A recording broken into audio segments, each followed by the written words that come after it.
Começando agora o projeto Datas Comemorativas do Espiritismo, com o tema Carnaval, uma parceria da Casa Virtual Luz Espírita e Universidade Livre Allan Kardec.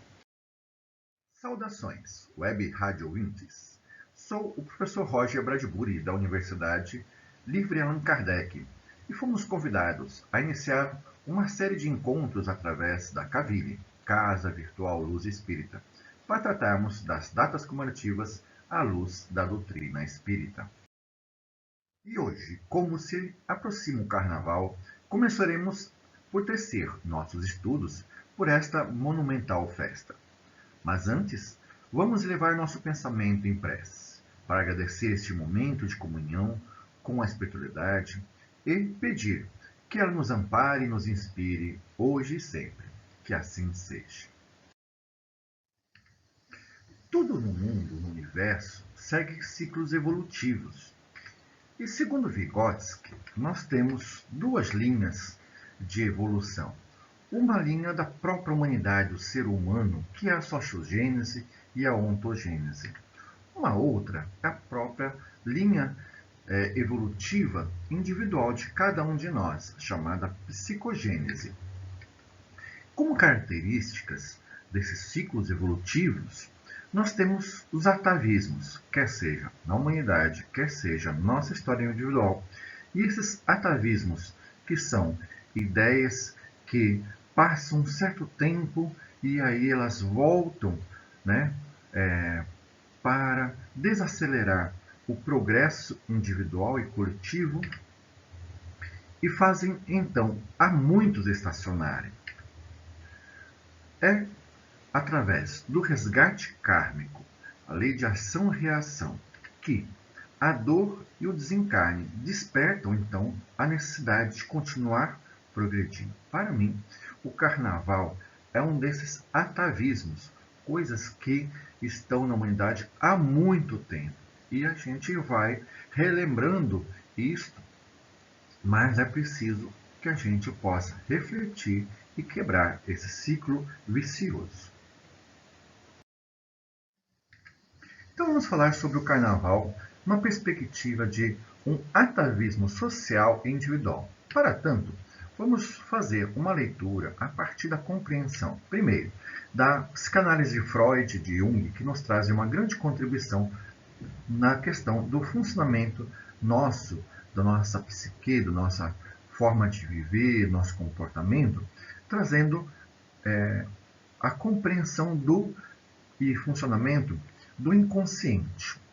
E Jung, que vai complementar a teoria do seu mestre Freud, vai trazer a ideia de um inconsciente coletivo também.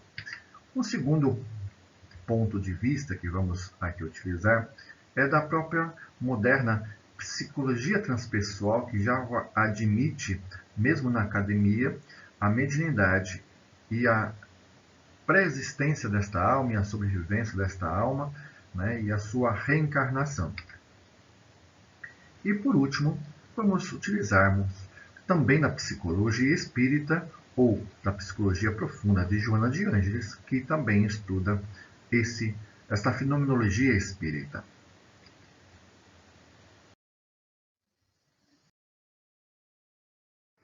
Então vamos contar a história do Carnaval.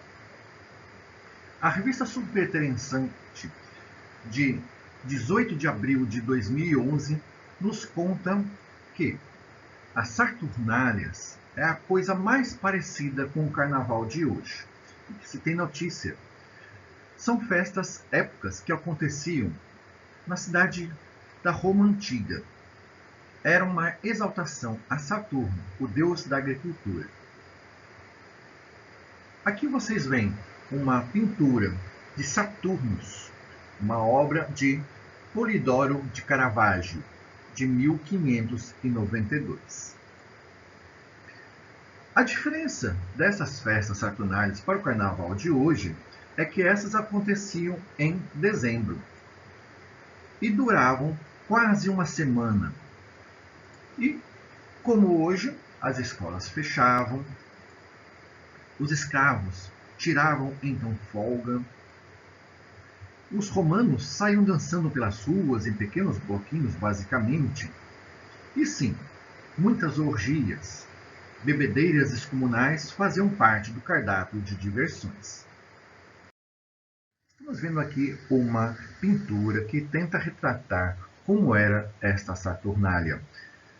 Uma pintura de Sir Wallace Alma Tadema, de 1880, intitulada Ave César e o Saturnália.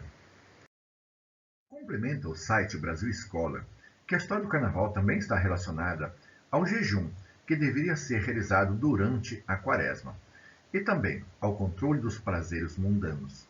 Isso demonstra uma tentativa da Igreja de controlar o desejo dos fiéis.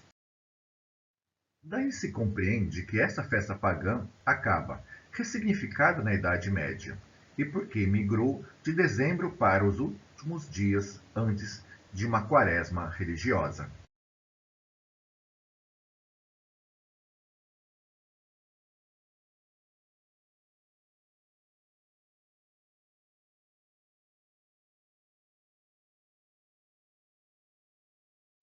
Ainda no site Brasil Escola, encontramos a possível explicação da tradição de no Carnaval haver a temporária inversão de papéis sociais, como os homens vestirem-se de mulheres, e outras práticas semelhantes, como o uso de fantasias e máscaras.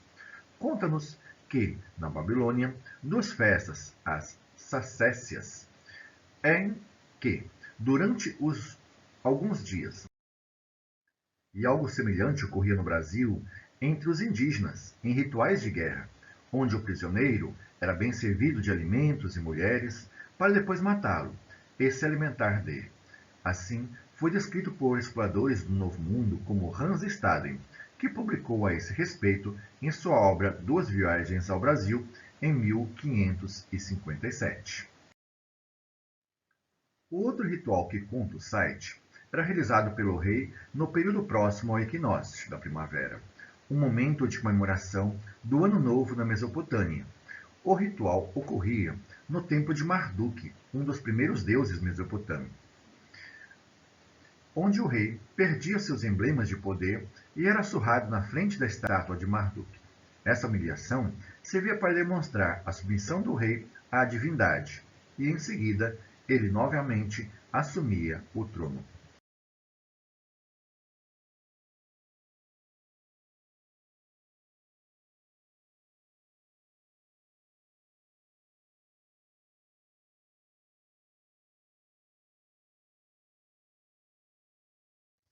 Esta reprodução que vocês estão vendo ao fundo traz o título Monstro do Caos e o Deus do Sol, Marduk.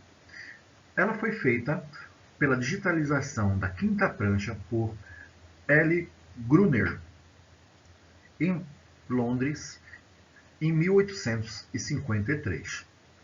Ela traz uma representação dessa disputa que houve.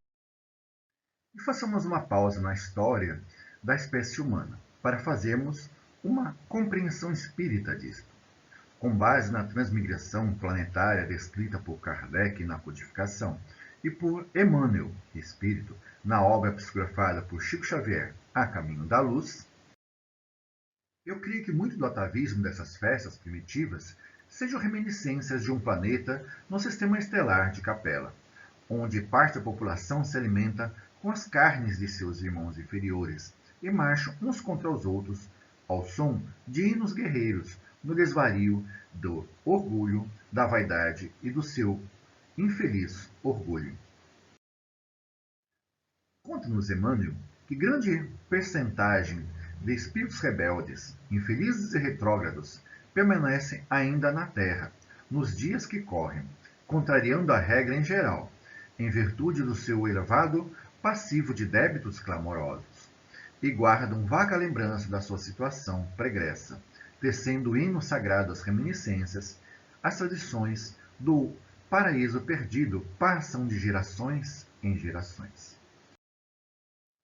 Como vemos, é preciso conhecer a história para podermos quebrar o ciclo vicioso de um passado milenar para preparar a nós mesmos e às futuras gerações a nossa responsabilidade maior, pois, possivelmente, em vidas anteriores, fomos ou integrantes ou coniventes com os desatinos e excessos culturais e colocamos a perder muitos de nossos irmãos que agora recebemos por familiares e amigos, a resgatar débitos do passado. Conta-nos Divaldo Pereira Franco, no programa Transição, que o carnaval no Brasil nem sempre foi do jeito desregrado que é nos dias de hoje. E creio, como educador, que não devemos nos omitir em dar nossa opinião alicerçada nos fatos deprimentes do noticiário de tantos crimes e mortes no trânsito e em brigas devido ao alcoolismo, tantos estupros, tantos casos de gravidez indesejada que podem gravar-se em suicídio, aborto ou transtornos emocionais e mentais, incluindo as obsessões. Tal como nos conta o espírito André Luiz no livro Conduta Espírita, psicografia de Chico Xavier, que o espírita deve afastar-se de festas lamentáveis, como aquelas que assinalam a passagem do carnaval, inclusive as que se destaquem pelos excessos de gula, desregramento ou manifestações exteriores espetaculares. A verdadeira alegria, diz-nos André Luiz, não foge da temperança. Mas voltemos às origens históricas do carnaval, para entender melhor a associação deste com as orgias e desregramentos. Por exemplo, das festas de origem romana, como os bacanais, dedicadas ao deus do vinho, Baco, ou as festas de origem grega, como as dionisíacas, oferecidas ao deus Dionísio, sempre marcadas pela embriaguez, pela promiscuidade e pela entrega aos exageros desejos da carne, como a gula. À esquerda vocês veem uma pintura de Caravaggio de 1598. Ao centro vemos a imagem de Baco e Ariadne, pintada por Anthony Jean Cross, de 1822. E à direita vocês têm uma estátua esculpida por Michelangelo, por volta de 1496 a 1497.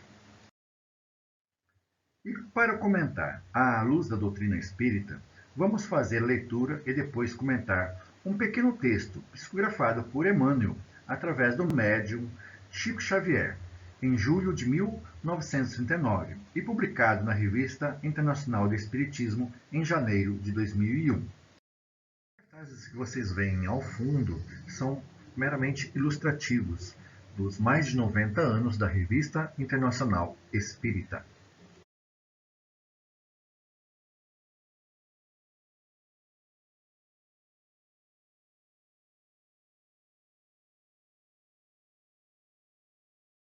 Diz-nos Emmanuel: nenhum espírito equilibrado em face do bom senso, que deve presidir a existência das criaturas para fazer a apologia da loucura generalizada que adormece as consciências nas festas carnavalescas.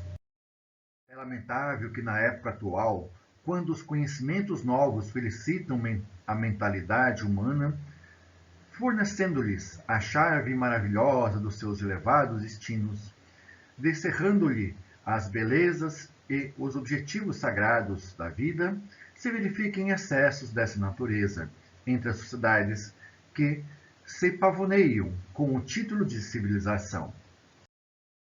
Enquanto os trabalhos e as dores abençoadas, geralmente incompreendidos pelas pessoas, lhes burilam o caráter e o sentimento, prodigalizando-lhes os benefícios inapreciáveis do progresso espiritual, a licenciosidade desses dias prejudiciais opera nas almas indecisas e necessitadas do amparo moral dos outros espíritos mais esclarecidos, a revivescência de animalidades que só os longos aprendizados fazem a desaparecer.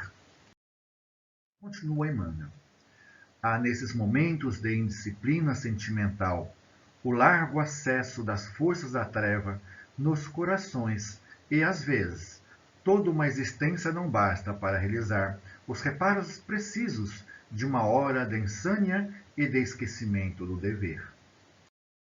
Enquanto há miseráveis que estendem as mãos súplices, cheios de necessidade e de fome, sobram as fartas contribuições para que os salões se enfeitem e se intensifiquem o esquecimento de obrigações sagradas por parte das almas, cuja evolução depende do cumprimento austero dos deveres sociais e divinos. A ação altamente meritória seria a de empregar todas as verbas consumidas em semelhantes festejos na assistência social aos necessitados de um pão e de um carinho. Ao lado dos mascarados da pseudo-alegria passam os rancenianos, os cegos, as crianças abandonadas, as mães aflitas e sofredoras. E por que protelar essa ação necessária das forças conjuntas dos que se preocupam com os problemas nobres da vida, a fim de que se transforme o supérfluo na migalha abençoada de pão e de carinho, que será a esperança dos que se choram e sofrem? Que os nossos irmãos e irmãs espíritas compreendam semelhantes objetivos de nossas despretensiosas opiniões, colaborando conosco dentro de suas possibilidades, para que possamos reconstruir e reedificar os costumes para o bem de todas as almas. É incontestável que a sociedade pode, com seu livre-arbítrio coletivo, exibir superfluidades e luxos nababescos, mas, enquanto houver um mendigo abandonado junto de seu fastígio e de sua grandeza, ela só poderá fornecer com isso um eloquente atestado de sua miséria moral. Desejo aqui destacar um dos pontos apresentados por Emmanuel, o consumismo e o capitalismo que caracteriza o extremismo do materialismo condenado por Jesus ao se referir ao Deus Mamon. Sendo verdade a máxima de Kardec, fora da caridade não há salvação, os exageros do consumismo são incompatíveis com a caridade material e também com a caridade moral e com as misérias humanas. Principalmente quando entendemos que caridade e esmola são categorias bem diferentes, sendo a primeira envolve uma responsabilidade espiritual para com uma obra constante de melhoramento pessoal e da sociedade. Dialogam Kardec e os Espíritos em O Livro dos Espíritos, na questão 773, a respeito da missão de nós, espíritos encarnados, que se resume em instruir as pessoas, em lhes auxiliar ao progresso e em lhes melhorar as instituições por meios diretos e materiais. Daí, concluímos nosso dever reencarnatório está diretamente relacionado à nossa missão educativa local, a nível de família e rede social, e também a nível social e comunitário, no sentido de participarmos de uma vida política social em prol do bem-estar geral da população. Por exemplo, na habitação, na geração de emprego e renda, alimentação, educação e saúde, entre outros direitos constitucionais. E um último comentário a destacar na perspectiva espírita. O culto desmedido aos desejos da carne sempre evoca tudo o que desperta vícios morais como materialidade, sensualidade, paixão, soberba, orgulho, vaidade, que coloca as pessoas em troca de energias entre os dois planos da vida, o físico e o extrafísico, alimentando os brincantes encarnados e os brincantes desencarnados, que vampirizam os fluidos mentais e vitais dos carnavalescos encarnados. E para concluir, gostaria de citar o pensamento de Geraldo Campetti Sobrinho, que afirma nesse período são cometidos excessos de todos os graus, com abusos e desregramentos, no âmbito do sexo, das drogas, da violência, exageros que extravasam o desequilíbrio e possibilitam a atuação dos espíritos inferiores, que se locupletam com a alimentação de fluidos densos formadores de uma ambiência espiritual de baixo teor vibratório. Vivemos em constante relação de intercâmbio, conectando-nos com os que nos são afins pelos pensamentos, gostos, interesses e ações. Sem que nos apercebamos, somos acompanhados por uma nuvem de testemunhas que retrata a nossa situação íntima. Por ora me despeço recomendando não necessariamente aproveitar um feriado prolongado para estudar, fazer um retiro espiritual ou um mutirão assistencial e caritativo que proporcione real alegria e plenitude.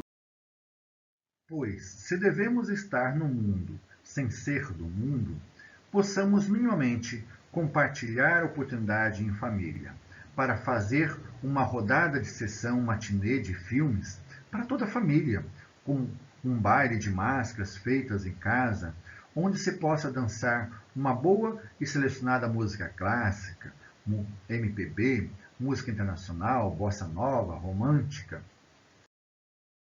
Não importa se a música não é de carnaval, ou se não é tão alegre quanto, mas é uma oportunidade de ressignificar o sentido do que é família, do sentido de estar encarnado, se dialogar com o que é diversão e responsabilidade individual e coletiva. E chegamos ao fim desse programa, preparando outros tantos pela frente, desejando a todos muita paz e luz nesse carnaval. E fazendo um bom marketing da doutrina espírita, eu peço que todos possam acessar e divulgar os estudos e os programas da Casa Virtual Luz Espírita Cavili pelos links que estão aqui embaixo. E também da Rádio Cavili. E se você gostou da ideia de uma universidade espírita, acessem o link de nosso blog, que está logo aí embaixo também. E, se te interessou a universidade, quem sabe te interesse um curso de extensão universitária livre, de andragogia, que é a educação de jovens e adultos, na educação espírita e também a educação infanto-juvenil espírita. Os contatos também podem ser feitos por WhatsApp. E aqui vai uma nota da universidade que declara nenhuma violação de direitos autorais pretendida há em suas apostilas, materiais didáticos e etc. E declara que a nossa política é dar total crédito ao proprietário dos direitos autorais e, ainda que somos uma instituição sem fins lucrativos, e toda a produção intelectual é na forma de trabalho voluntário. As contribuições voluntárias são para o pagamento de custos operacionais e manutenção dos cursos e bem como de obras sociais da nossa mantenedora Seara Cultural, Evangelho e Ciência. E as imagens que vocês viram aqui nesses slides são o tema de fundo de uma apresentação da Microsoft Office PowerPoint. Umas ilustrações e imagens foram pesquisadas no site Wikipedia com domínio público e outras são imagens comerciais.